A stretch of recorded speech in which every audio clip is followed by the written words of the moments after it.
Assalamualaikum warahmatullahi wabarakatuh. Kita sudah selesai kawan-kawan dari kantor polisi. Jadi kantor polisi di Qatar itu berada di bawah Kementerian Dalam Negeri ya, saya. Ya. Kementerian Dalam Negeri.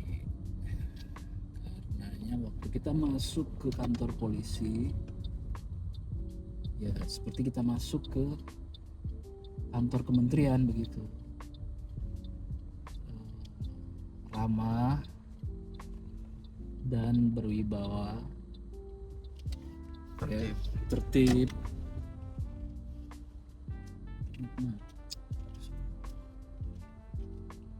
Kasih nggak dia? Stop aja. Nggak dikasih dia. Oke, no. Oke. Ramah dan tertib, dan kantornya itu memiliki hall yang luas. Kemudian apa namanya itu kalau tempat teller ya? Teller, counter ya? Teller di bank lah. Counternya itu seperti di tempat makan di mall-mall gitu, Ustaz. Iya. Tertib lah. Tidak seperti counter di tempat Jadi kita sini, datang, ada ya kan? kacanya, pakai speaker yang kadang-kadang. Jadi front line kamu apa keperluannya? Ya. Oh, keperluan saya ini. Nomor HP berapa? Nomor HP ini. Jadi antriannya itu masuk ke SMS. Oh, antreannya masuk ke SMS Iya, ya? tadi antriannya masuk ke SMS. Jadi tanya keperluan kamu apa? Keperluan saya ini. Oke, masukin nomor HP. Antriannya masuk ke nomor HP. Silakan menuju ke sana, Pak. Oke, siap. Ingin tujuan ini. Oh, permasalahan ini. Udah dikasihkan jawab dengan baik banget. Sopan, cara jawabnya juga bagus. Ya seperti desk, front desk Iya, di padahal kementerian-kementerian lah ya. Itu polisi itu menjawabnya dengan bahasa fusha, Arabik fusha. Hanya kita kan nggak boleh merekam ya, nggak boleh. Iya, kita nggak boleh merekam di dalam. Iya, nggak boleh merekam. Oh, ini karaknya. Nah, pulang aja, Pak. Oke. Ada. Luar biasa. Itu kesan ya kita masuk ke kantor polisi. Pertama kali ya masuk kantor polisi ya. Aku pernah dulu Gak tahu kantor Masuk. polisi Iran begitukah? kantor polisi Iran itu sangat sibuk, banyak Sibuk. orang-orang ya. Ini menandakan bahwasanya tingkat kriminal atau tingkat pelanggaran di Qatar ini sangat minim. Minim. Mobil-mobil yang parkir juga tadi bisa dihitung pakai jari ya. Ih, dikit. Tapi ada mobil rusak satu tadi ya, itu mungkin akibat kecelakaannya. Itu parah. Kalau Indonesia gimana, Seth? Indonesia Ya mudah-mudahan ada perbaikan lah ya. Karena waktu melapor di kantor polisi di Indonesia juga diperlakukan dengan baik lah. Insya Allah. Karena waktu di Medan itu pernah dirampok HP, Seth. Terus Jadi sempat kita kejar gitu pelakunya tuh, tapi nggak dapat. Orangnya naik RX King. dicopet apa dirampok? Dirampok nih, Oh, berarti itu diambil secara paksa ya? diambil secara paksa. Medan nih. Medan Keras juga hidup Medan ya. keras, jadi harus hati-hati lah. Kebetulan anak waktu itu lagi jalan di gang yang tapi waktu itu belum ada begal-begal, saat orang masih mengambil barang begitu aja. Kalau begal kan itu lebih parah lagi. Iya, lebih parah, kita dihajar sama dia. Nah, jadi anak melapor ke polisi tuh, Poltabes Medan. Apa katanya? Apa katanya? Apa kau bilang, Kak? Tapi nggak bahasa Medan waktu itu. Kayaknya orang Jakarta itu yang di front desk ya. Kenapa? Kenapa, Bang? Katanya. Saya mau melapor bahwa saya habis dirampok di gang itu. Bilang. Apa yang hilang? Tulislah apa yang hilang. Oh, waktu itu HP baru beli, seminggu baru beli HP, men. Sony Ericsson. Ih, baru beli. Sial banget itu emang. Jadi Apa katanya? apa ya kata, ditulislah jam berapa ininya. Ada formulirnya itu. Ih, Astagfirullahaladzim. sorry bilang. Anu ya, ini Nggak dikasih sama dia.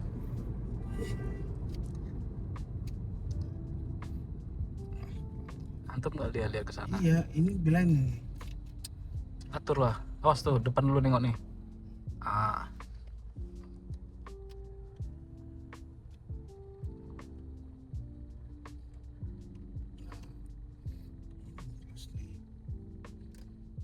antum sedang memikirkan apa, Ustaz? ini masalah ini. Iya, hati-hati. Masalah.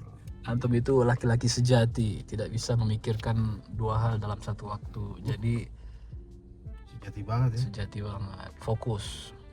Jadi kalau misalnya antum lagi berkendara nih, antum harus pause dulu permasalahan yang sebelumnya, fokus dulu berkendara. Jadi begitulah ya. Setelah Anda melapor ya kasih nomor HP dan segalanya, kasih alamat, ini jalan nih. Oke. Terus bayarnya apa ya? Tidak, tapi ya minimal kita, kalau kata psikolog itu, salah satu cara untuk menenangkan diri walaupun tidak sepenuhnya masalahnya selesai adalah dengan mencurhatkannya. Kalau aja curahnya ke kantor polisi. Curhatnya ke kantor polisi. Kalau Ini aku gimana polisi? Aku kalau- kehilangan HP ini. Kalau aku punya pengalaman lagi, Iya. aku pernah di daerah mana gitu kan, tidur di masjid, dompetku hilang, HP-ku hilang. Iya. Melapor di kantor polisi, dimintain 10.000. Minta 10.000. Terus Sudah pula aku kena musibah, dimintain pula 10.000. aku nggak dimintain sih. Nggak tahu ya, ya waktu itu saya masih belajar ya atau apa. Katanya untuk masukin laporan 10.000 mas. Hmm. Kita kan belajar, takut gitu kan, ya terpaksa kasih 10.000. Itu tahun berapa itu, Sam? Untuk pelajar berarti sekitar Kenapa pula sini nih? antum kenapa, Ustaz? Apa lah, ini kita kemana nih? Apa, ikutin aja. Jadi begitulah ya. Ya mudah-mudahan ada perbaikan lah. Semoga pejabat-pejabat kita di Indonesia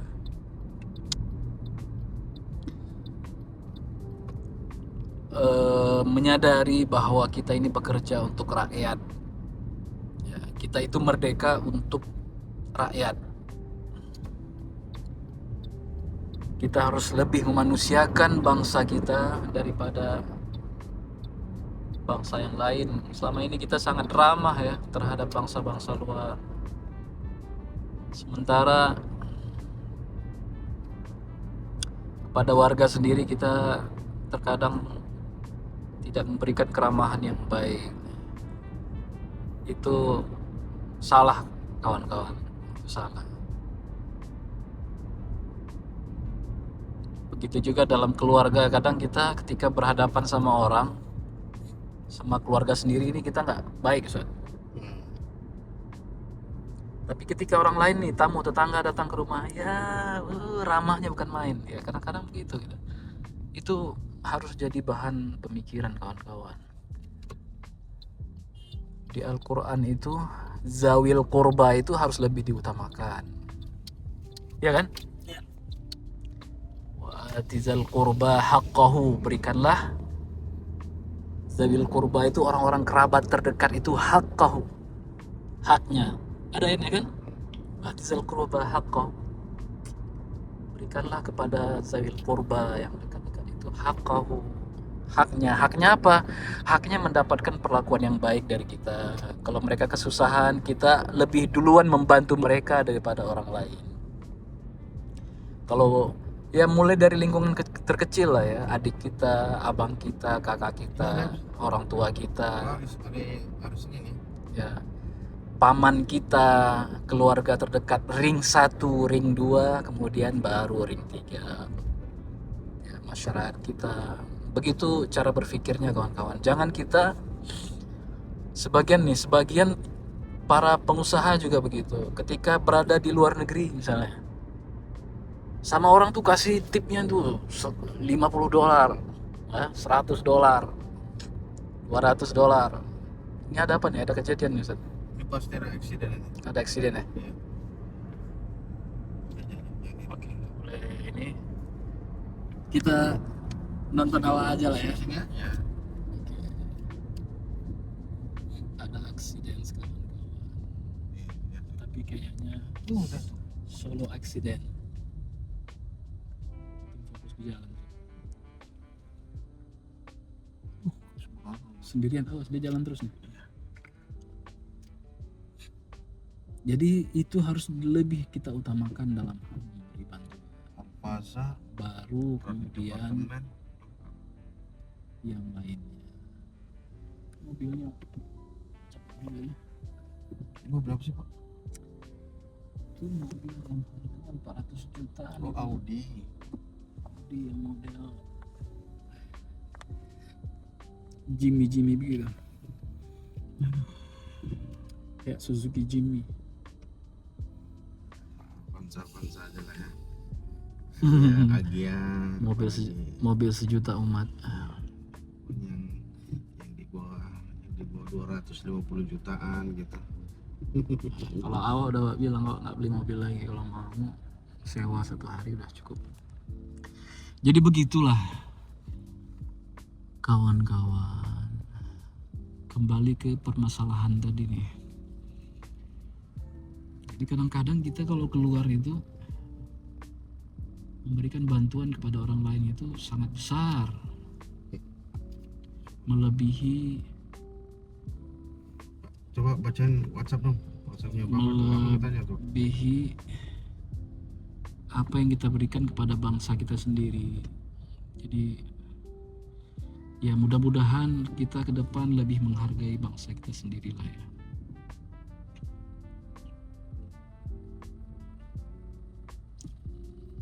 Apa namanya, tentang ini. Bukan jawabannya tuh. Bukan, Bapak share link berita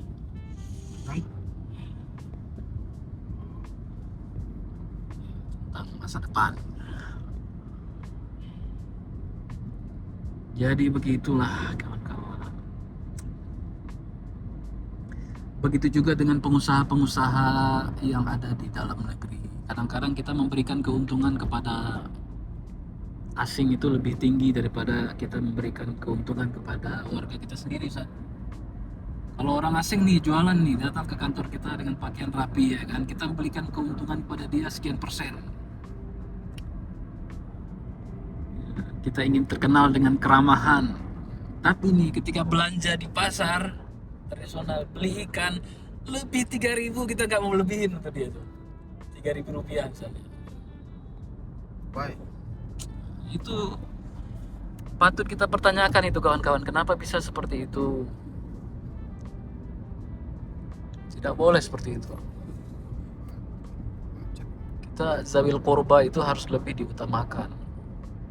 Bangsa Indonesia ini dari manapun tempat tinggalnya, ya kan,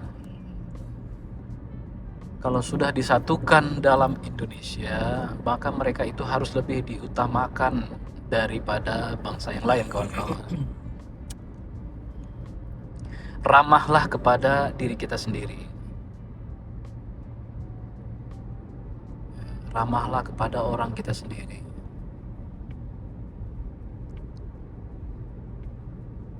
Nah, kembali ke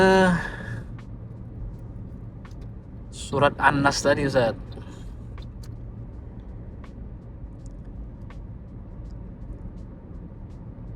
Alladzi yuwaswisu fi sudurin nas minal jinnati wan nas. Jadi ada manusia-manusia yang bisa kita ajak berdiskusi, bisa kita ajak bersilaturahmi, bisa kita ajak bekerja sama.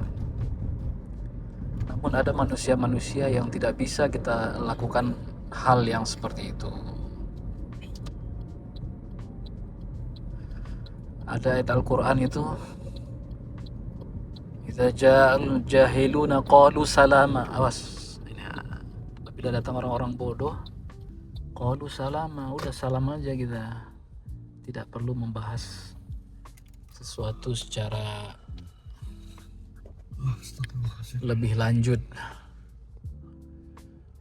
Jadi tidak semua manusia itu bisa menjadi teman. Kalau ada pepatah mengatakan 1000 kawan itu terlalu sedikit, satu orang musuh itu terlalu banyak. Ada kan? Ya. Itu tidak cocok dengan syariat Islam. Musuh itu dari berbagai elemen itu tetap ada. Selama manusia memiliki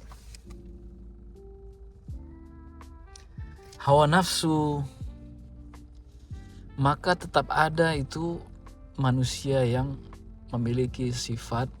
Ini ada jawaban nih. Antum bilang ada jawaban. Memiliki sifat yang sama seperti setan iblis. Antum kalau mau baca jawaban minggir dulu, Ustaz. Maksudnya tadi aku bacain dong. Kita masih di jalan. Di jalan kata antum nggak boleh pegang HP. Anak nggak boleh pegang HP. Antum nggak pegang HP nih. Pegang HP tapi yang lain ini.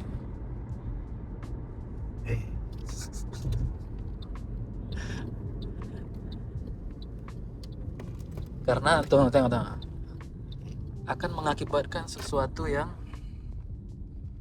tidak kita inginkan. Tadi hampir kita masuk kantor polisi lagi kan, gara-gara kasus yang lain.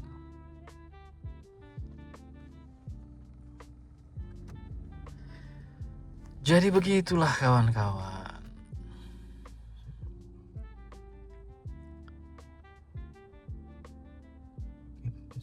Ada orang-orang yang tidak bisa kita ajak berdiskusi,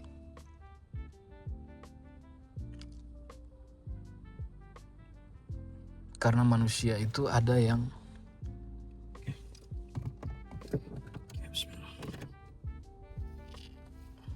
kemana kita balik? Balik dah, ngapain? Kirain kalau buka di jalan kita bakal balik ke kantor polisi lagi. Apa? Bedanya cuma 1-2 menit gitu, tapi sama itu seperti moto di kantor polisi tadi, Ustaz. Tahu nggak motonya apa? Yang ana baca di kantor polisi itu. Motonya 1 second save your life.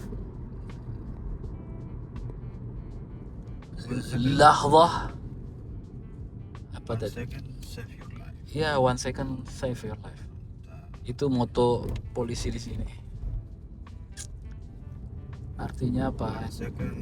Jangan gara-gara 1 menit 2 menit baca WA. Antum bacain maksud aneh. Iya. Ana khawatir akan menambah beban pikiran antum. Jadi antum nggak fokus. Antum soalnya lucu banget orangnya.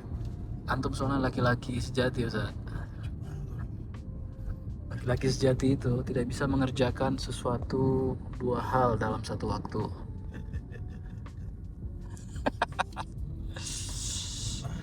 Mantap lah itu. Skuter Harus punya nih. skuter mini. Antum nggak bisa. Harus punya nih. Baru beli pakai untuk tes drive itu udah baling bannya. Jadi nggak usah pakai SIM. Bobotnya cuma 70 kilo, Ustaz. Iya, ini yang lebih besar lagi. Nggak usah pakai SIM kita. Nanti kasih gerobak-gerobak di belakang gitu kan, kalau ke bandara gitu. taruh kompor gitu ya. Iya, taruh gerobak-gerobak di belakang gitu kan. Di delegasi saja. Silakan Pak. Mama. Ini cara Indonesia bilang.